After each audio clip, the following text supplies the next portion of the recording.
अच्छा, क्यों लगता है कि क्यों ये नैरेटिव सेट किया था आपके अगेंस्ट, और क्या वजह थी कि ये उस वक्त एक नैरेटिव, क्योंकि ऐसा तो ऐसा मुझे नहीं लगता आपने किसी का कुछ बिगाड़ा होगा कि आउट ऑफ द ब्लूज आपको पकड़ करके, क्या कहाँ से वो मोटिवेशन था ये पूरे नैरेटिव का? मोस्टली पॉलिटिकल मोटिवेशंस रहते हैं सबके, एंड देन काफ़ी रिजर्व्ड कैटेगरीज ने भी उठाया था ये कि जनरल कैटेगरी को ज़्यादा प्रेफरेंस मिल रहा है, बट ये तो सेकंड लिस्ट थी, रिवाइज लिस्ट थी, and this is whole rules and regulations की वजह से जो होता है। सो ये सब मोटिवेशंस थे। देवर बेसलेस एलिगेशंस। कुछ लोग कह रहे थे कि रिजर्व्ड कैटेगरी कह रही थी कि इन्होंने हमारी सीट खा ली, और अनरिजर्व्ड कह रही थी कि ये तो खुद रिजर्व्ड है, and I belong to a general category.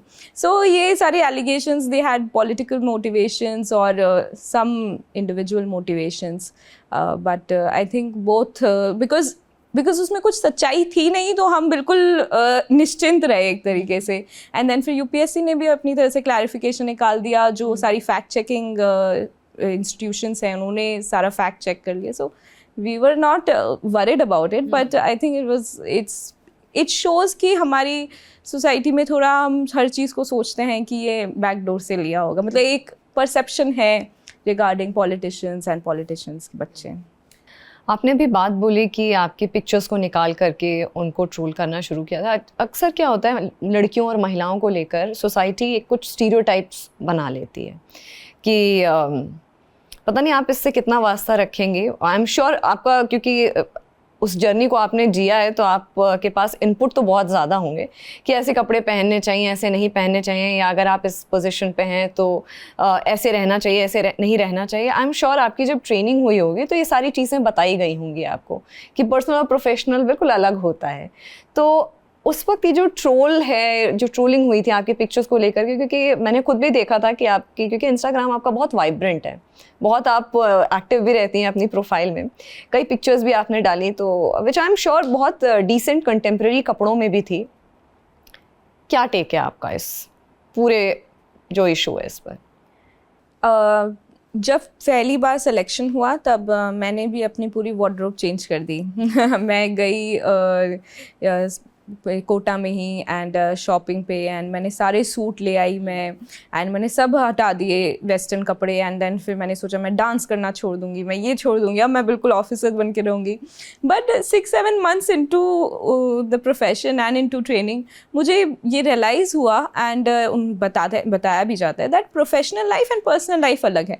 And professionally आप बिल्कुल एप्ट रहिए, फॉर्मल रहिए, राइट ड्रेसिंग सेंस में रहिए एट ऑल टाइम्स, वो तो कंटिन्यू करना ही है। बट आपका जो पर्सनली आपकी जो इच्छाएं हैं, हॉबीज़ हैं, वो तो प्रमोट किया जाता है in civil services also, and I am sure in all professions, कि वो तो आप अलाइव रखिए जो चीज़ें आपको पसंद है। एंड लोग क्या सोचेंगे, लोग क्या कहेंगे, ये नहीं सोचना चाहिए। एंड इसलिए फिर मैंने इंस्टाग्राम पे भी मैं एक्टिव रही, एंड प्रोफाइल में एक्टिव रखती हूँ, ताकि जो न्यू एज गर्ल्स हैं वो ये ना सोचे कि अच्छा अब यही कपड़े पहन सकते हैं, अब ये नहीं पहन सकते। वो बैरियर एक subtly I want to break, कि नहीं, आप जो आप चाहें वो आप कर सकते हैं, अनटिल अनलेस आप प्रोफेशनली एप्ट हैं, आप प्रोफेशनली अपने आप काम बहुत अच्छे से निभा रहे हैं। देन कपड़े क्या पहन रही हैं ये सब बहुत छोटी बात है, you should live as you want to. अच्छा, क्योंकि जैसे भी हम बात करते हैं कि अच्छा ये जो पर्सन है, या ये जो लड़की है, या ये जो महिला है, ये सिविल सर्वेंट है, ऑफिसर है, आईएएस ऑफिसर है या ऑफिसर है, तो अचानक से एक इमेज बन के आ जाती है साड़ी में और prim proper, which is very commendable also, क्योंकि कहीं ना कहीं वो हमारे कल्चर को, ट्रेडिशन को भी रिफ्लेक्ट करते हैं with a lot of power exuding from that persona. तो जैसा कि यू सेड कि भाई वो एक प्रोफेशनल लाइफ है और personal life is it's completely your choice कि आप कैसे रहना चाहते हैं। अगर आपसे मैं पूछूं तो आपको सबसे अच्छा क्या लगता है आपकी वार्डरोब में, which you like as Anjali? Like suit also, मतलब मैं प्रोफेशनली तो नहीं, पर्सनली मैं बात कर रही हूँ, ऑफिस में तो हमने आपको देखा है.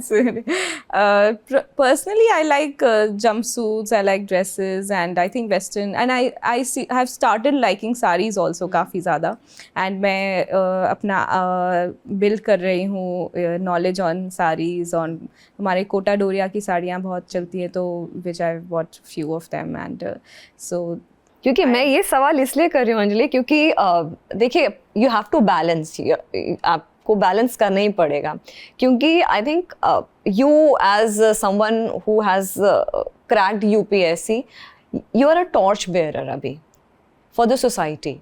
तो बहुत ज़रूरी है कि राइट जो नॉलेज है, क्योंकि वो बहुत मदद करेगी जो हमारी यंग जनरेशन है उसको अपना माइंड बनाने में, उसको एक गाइडेंस मिलने में. तो दिस इज़ द रीज़न मैं ये चीज़ ये आपसे पूछ रही हूँ बार बार कि आपको क्या पसंद है as Anjali, not as someone who is a civil servant, मगर जो आप पर्सनली पसंद करते हैं, इसीलिए मेरा इस पे जोर है. यंग जो लड़कियाँ जो अचीवर्स हैं, जिन्होंने अभी अभी यूपीएससी क्रैक किया है, उनको आप क्या मैसेज देंगी? मेरा मैसेज यही रहेगा दैट आप अपनी जॉब एफिशिएंटली करिए, एंड सिस्टम में आके ना अक्सर हम भूल जाते हैं कि हम क्यों आए थे सिस्टम में, तो वो क्यों आप अलाइव रखिए. आप एक कॉग इन द व्हील बन जाते हैं, सिस्टम इतना ह्यूज है, सरकार इतनी ह्यूज है, आप एक छोटे से पार्ट बन जाते हैं, पर उस छोटे से पार्ट को भी आप याद रखिए कि हमें बहुत एफिशिएंटली करना है, इफ़ेक्टिवली करना है, ऑनेस्टली करना है.